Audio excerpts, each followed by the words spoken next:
Welcome back to another episode of Off the Carousel here on the Field of 68. And I am thrilled to be joined by a guy that I've known for a long time that is now the head coach at American University, none other than Duane Simpkins. Duane, what's going on, man? Congratulations. Happy to have you on. Thank you very much, Rob. Thanks so much for having me on. And yeah, man, it's great to see you as well. Long time. So first and foremost, I'm really happy for you getting this job. I know you've been trying to get a head job for a while. I know you've wanted your own program. So how's it feel, man?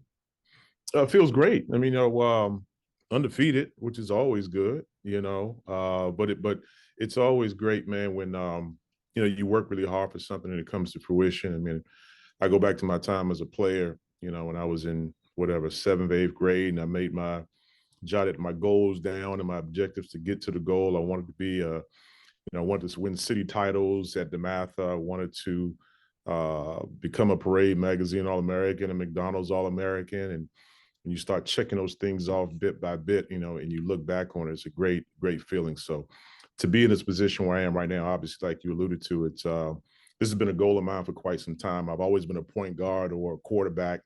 So no knock on being an assistant coach, but I've always wanted to make those final decisions, so I'm blessed to be in a position where I can do that now. So you've been a head coach at the high school level. You've been an assistant at a number of different programs, some at the high major level, some at the mid major level, and now you are the head guy. It might be a little bit too early to answer this, but you're 2.5 months in. What's the biggest difference now? The phrase is moving the seat over, but you haven't been on that bench yet for a game. So what's the biggest difference being the guy that has that responsibility? Well, again, like it's very early now. Our guys, they don't come back for summer school until July 2nd. So we haven't done anything as a team. We did 4 or 5 workouts in the spring when I got the job. So I haven't had a chance to spend a ton of time with our guys on the court. But the main difference is, people asked me a couple of weeks into it, man, how does it feel? And I was like, well, I don't feel anything yet. Where it really hit me was when we finally had our staff all together and we're doing a staff meeting and we're talking about everything from recruiting to our schedule, organizational things and everything. And you go around the room and everybody gives their 2 cents. And then, I looked up and it was like 10 seconds later, all eyes are looking at me. I'm like, oh, I got to make the decision. Oh, okay. So that's the difference. That's the big difference. I was always on the other side where I'm throwing out ideas and throwing out suggestions. But now I'm in a position to actually be the one to make that final call.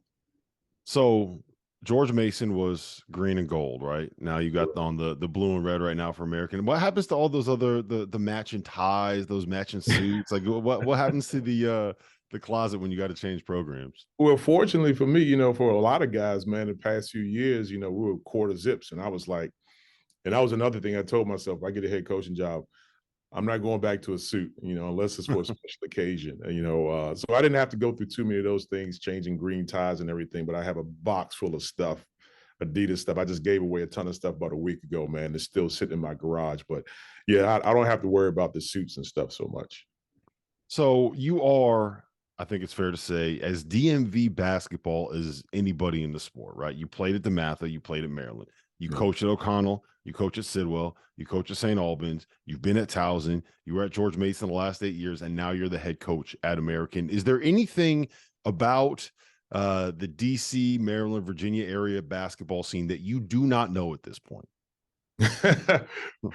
uh, there's a lot, you never say you know everything, but I know quite a bit, and I know quite a bit. I think the biggest benefit to that, man, is like every area I think has its own kind of culture and its own kind of way of kind of maneuvering around things and through things, whether it be through the high school scene, the AAU scene, and everything. I have a very good feel for. I don't think guys will hurt me, but I got a pretty good idea of guys that I can really lean on that will help me. Just talking specifically about recruiting and everything.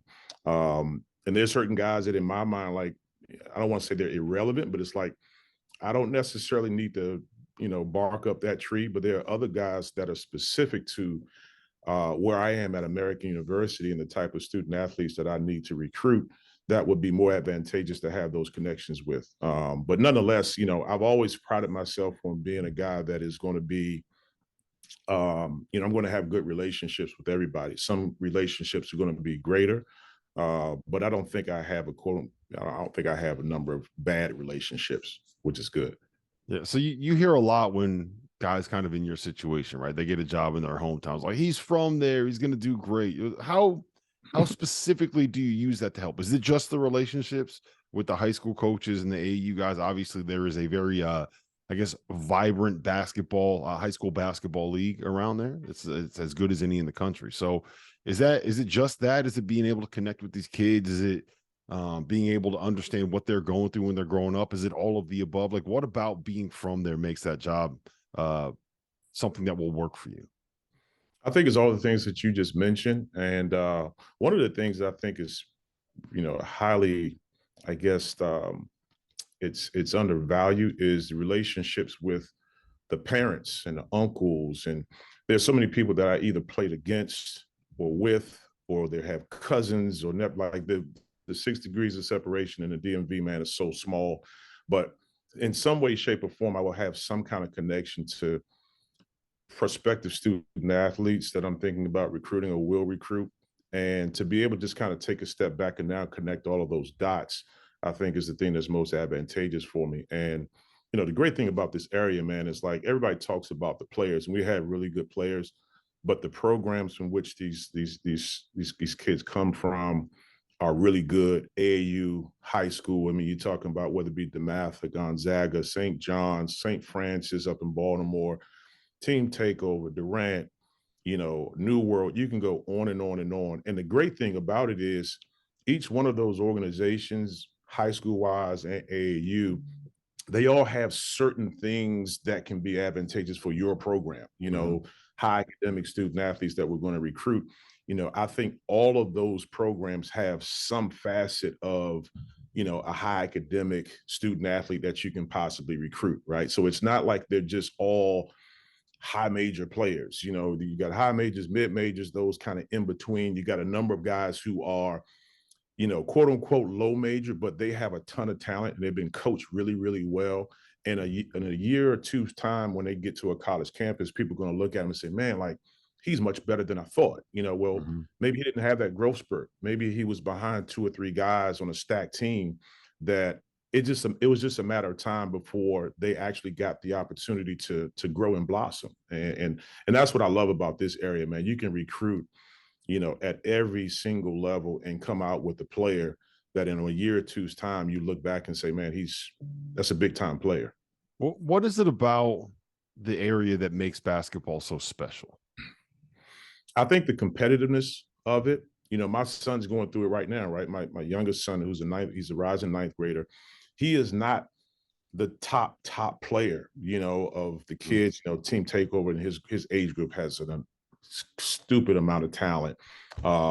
Durant, they have a number of them. He's participated in clinics with some of these programs and even played with some of these programs in the past. And he's the guy right now that is like looking at those guys who were the starters, who are getting all the accolades, and they're like, man, I got to work hard because I want to get to that point. Now, I think that's the thing that makes it so that at the end of the day, we have so much talent. We have so many of those kids who are looking at, I remember recruiting Josh Aduro at when I was at Mason, and he's at Paul VI. Mm-hmm. He's playing with Team Takeover. He's playing behind Hunter Dickinson, Armando Baycott, and Paul VI. He was like the fourth option, but he had a high IQ. He had great touch. He was a chubby kid. It's just a matter of time before he worked the chubbiness off, but he was always striving to get to that level. So every single day he competed against those guys, and iron sharpens iron. And, you look up 2-3 years later, he's two-time all, first team all A10, so I think there are a number of players that are like that fit that profile in the DMV, and that's what makes this place so special. Yeah, I think that sums up DMV basketball pretty well right there. You had a guy that was all league and out of a good program in the Atlantic 10, playing behind Hunter Dickinson and Armando Baycott, and it was the fourth option on his high school team. That is just like, come on, man. There are a number of guys like that, man. You can go down a list of DeMatha, Gonzaga, like, I'll say this, and I could be biased. I am biased, but I would take a kid and say the WCAC, a kid who's playing at Mather, who is the fourth option, or maybe even the sixth man or seventh man. I would take him over a kid that may come from some other areas that are playing two-way basketball and they're averaging 25 points per game. I really would, because I know they're being taught the right way. I know that they are going to do all the things that we value as college coaches, being able to be in help side defense, being able to communicate, knowing how to share the ball. We won't have to reprogram those guys and teach them how to do those things, and that's invaluable. So you look over your right shoulder right there. You got that McDonald's All-American jersey. You mentioned being able to have uncles and fathers and cousins and family members know who you are. Do kids in the area still know how good you were when you were coming up? Do they still know the name Duane Simpkins like that? You don't need to answer it like that, because that makes you sound a little cocky. But you know what I'm saying? Like, Yeah. No, does obviously, that help you get in the door?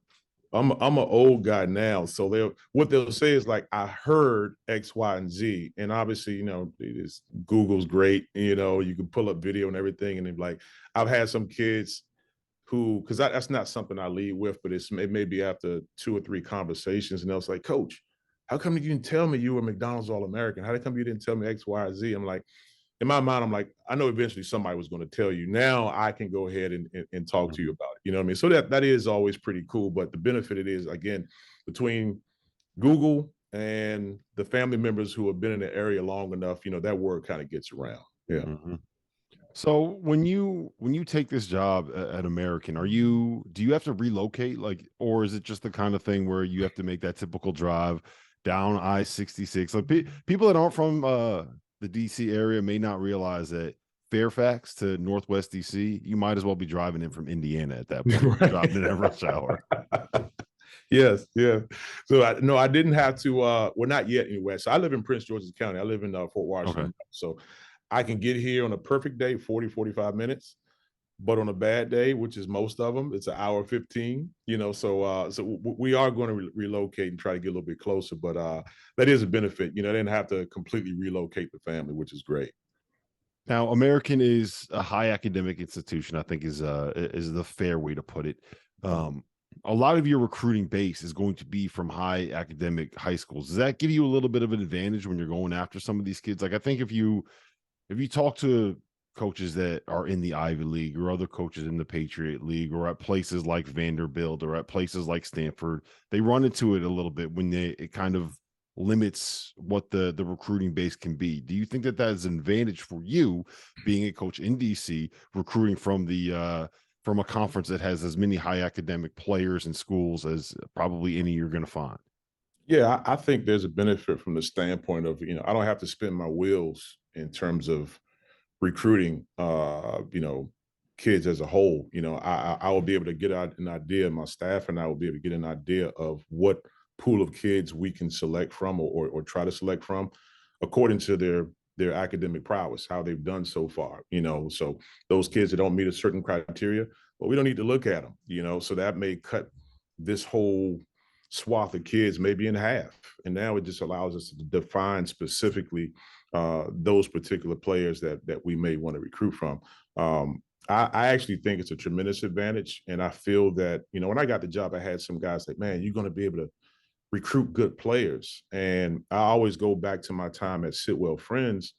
When I got the job there, the thing that I told the administration, I said, people, there's this misnomer that you, as a student athlete, if you're a very good basketball player, you're probably not that good of a student. And I've always believed that you can do both at a significantly high level.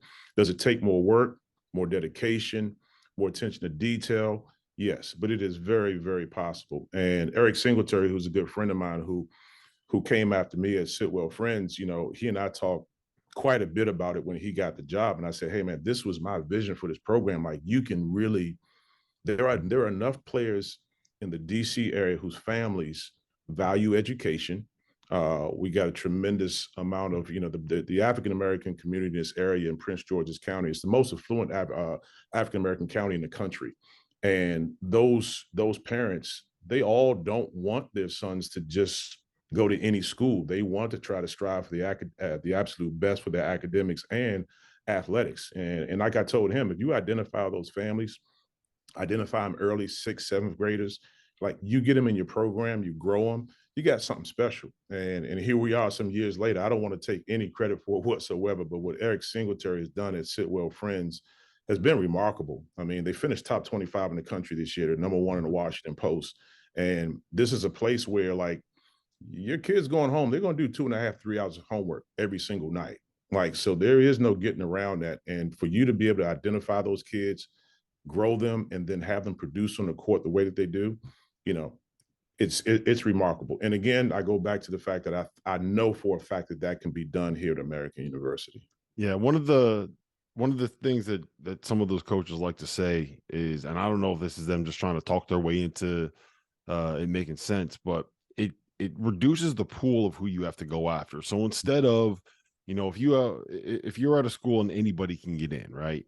Then you have to look at all of these different players and figure out who it makes Right. sense for. Whereas if you got to have a certain GPA and you got to get certain test scores or whatever to be able to get into a school like American, then you can identify the players. It makes the pool smaller, so it's Correct. easy for you to kind of figure out who you're going to target and go after. You still Yep. got to get those kids, but Absolutely. does that make sense? 100%. That's if I didn't put it that way, you articulated it clearly, but that's exactly what it is. You're able to significantly shrink that pool down, and it Mhm. makes it easier for you to kind of like identify who you can go after, who you can't. And now the real job it needs to be done, which is actually recruiting them and actually winning them over and having them commit to you. So transfers. We're in an era where everybody feels like they're putting their name in the portal at some point, right? Are you how do you guys how are you going to handle that now that you have your own program? Is it something where you're going to try to go get transfers? Are you going to try to be in the portal as much as possible? How do you prevent guys from leaving that are already in your program? I don't think you guys had that much turnover this offseason, did you? So Yeah. how do you view that moving forward? I think we're going to be in a unique situation relative to what the country at large in college basketball is going through. I think we have, like, going back to our present program, we had one young man who transferred when I got the job. There were a few that were in the portal, and I got a chance to talk to them in time when I got the job. These were guys that I said, hey, I think they're good players. I want to keep them here. And fortunately for me, when it came down to it, yes, it was me selling myself and my vision for the program and their role in the program.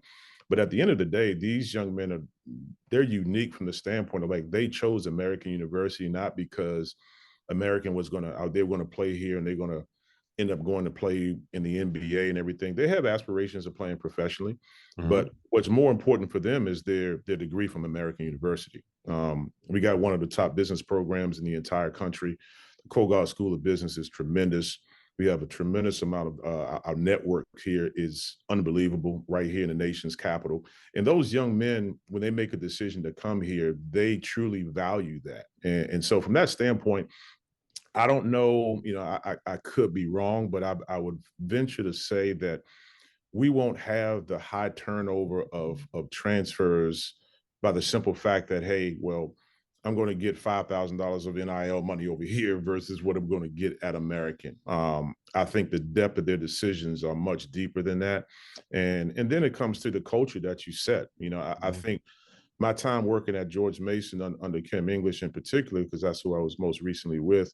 Um, we weren't going to have a ton of turnover this year if Kim had stayed. And I think a lot of it had to do with the fact that he was very intentional about the relationships, the strong relationships that he built with all of not only the players in our program, but their families. I think that's something that kind of is, people kind of bypass a little bit. Yes, the NIL does play a part in everything, but I think he had made such a deep connection with so many of those young men and their families.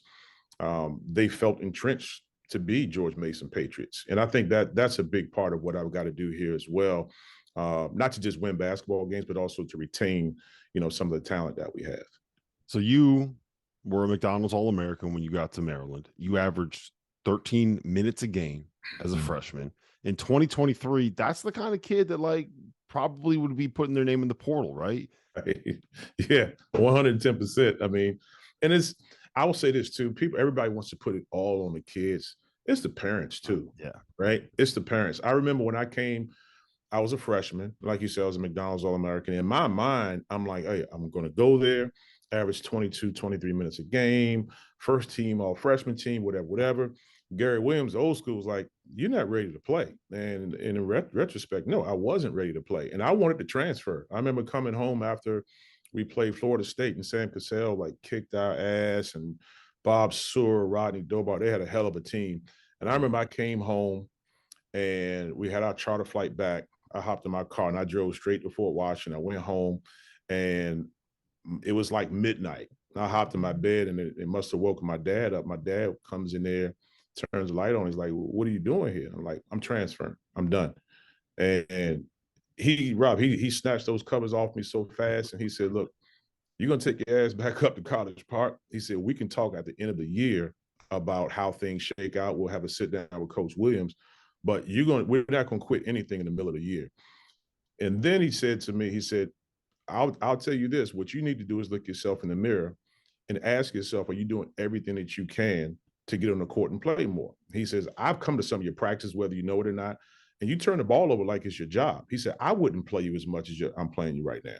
So, having somebody in your life that's honest with you and makes you look in the mirror, I think that's something that's missing significantly in this day and age. And that's not the kids. These are the parents, I really firmly believe. Yeah, that's a good bit of parenting that you got right there. All right, I'm going to end you with this. I got a couple of DC area questions I'm going to hit you with. I'm a big food guy. I lived down there for a while.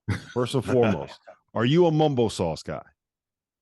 Always, man. Come on, man.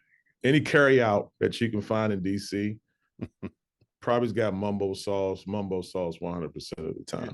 Explain.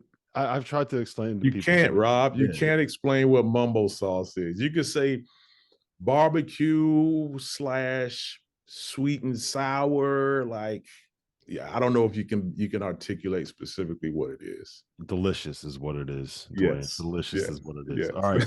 Good question. Jumbo slice or Ben's chili bowl? Who's that again? Jumbo slice or Ben's chili bowl? Ben's chili bowl. Yeah. When you go, what are you getting? The chili dog, obviously. That's the go-to. And it's a matter of like, what are you putting on? You putting the cheese and the onion on it, or just the cheese? What's underrated? Ben's Next Door is actually pretty good too. I don't know if you've been there, but Ben's Next Door is kind of a spinoff, obviously, of Ben's Chili Bowl, but they have, it's more of a kind of upscale-ish type feel, but like they got good cocktails. You should go in there sometime. Yeah, normally when I'm at Ben's Chili Bowl, I don't need any more cocktails. That's kind of when I'm making my way there. All right, last thing I got for you.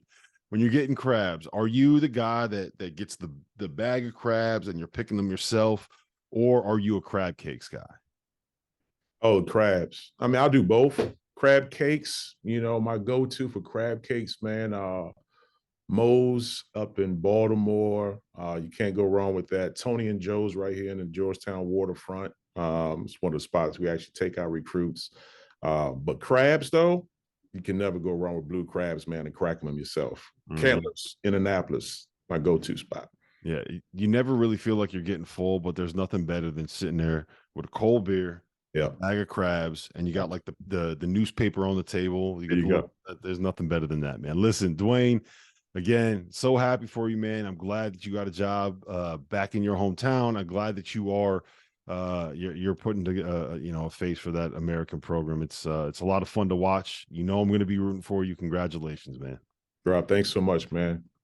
Our partner for today's episode is Athletic Greens. I started taking AG1 during the college basketball season, and I loved the impact that it had on my energy levels. I'm a big coffee in the morning guy, but by the time that the afternoon would hit, I needed another boost. AG1 helped me tremendously, especially on those days when I didn't want to get up off the couch and go hit the gym. Their tagline is AG1 is comprehensive health and the power of habit in one. And man, that could not be more True. It's nearly impossible to eat and drink in a healthy manner in the month of February and the month of March when you are in my business. And AG1 was exactly the supplement that I needed to improve my gut health and cover my nutritional basis for the day. I've continued that into April. I've continued that into May, and I'm going to continue that the rest of the summer. All I have to do is mix a scoop of AG1 with some water or maybe add it into a smoothie, and I'm ready to go. Do it after lunch, and you'll be ready to go for the rest of the day. If a comprehensive solution is what you need from your supplement routine, then Athletic Greens is giving you a free 1 year supply of vitamin D and 5 free travel packs with your first purchase. Go to athleticgreens.com/field68. That's field 68 FIELD, the number 6, the number 8, and you can get yours now. So check it out and help support this show. Thanks.